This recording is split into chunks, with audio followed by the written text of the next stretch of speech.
celebrate the fall of the Berlin Wall 20 years ago, our Reflections of Germany series charts the evolution of reunified Germany through 6 artworks. The theme of today's work is capitalism. Frankfurt am Main is Germany's financial capital. It's where the heart of capitalism beats. But that heart is very ill these days. Artist Johannes Spehr has been observing developments here at close quarters. Capitalism is one of his favourite themes. His small ink drawings look something like scenes from comic strips. At first glance they might seem anodyne, but they aren't. Here we see a man who has settled into his own grave. He has everything he needs to survive: a bed, a stove and cans of food. He sits there and waits.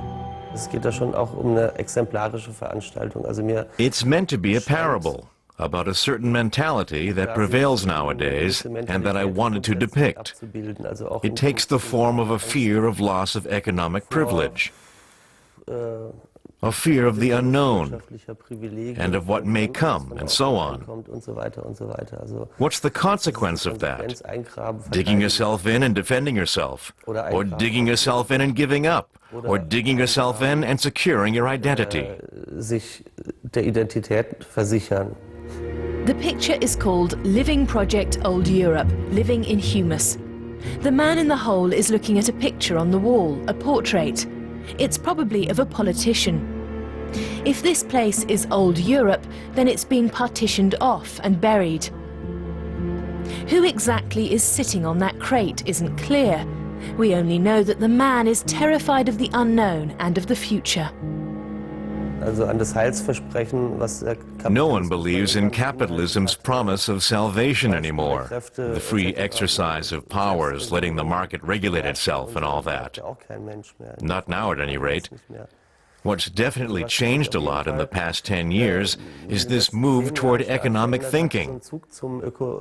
You have the feeling that this kind of economic vocabulary is spreading into people's personal lives. For example, you now invest in relationships. And in the social realm, you evaluate as if it were a company rather than a youth center you're running. Zum Beispiel evaluiert man plötzlich in Betrieben, also statt dass man ein Jugendzentrum betreibt. Spehr shows a country without a vision.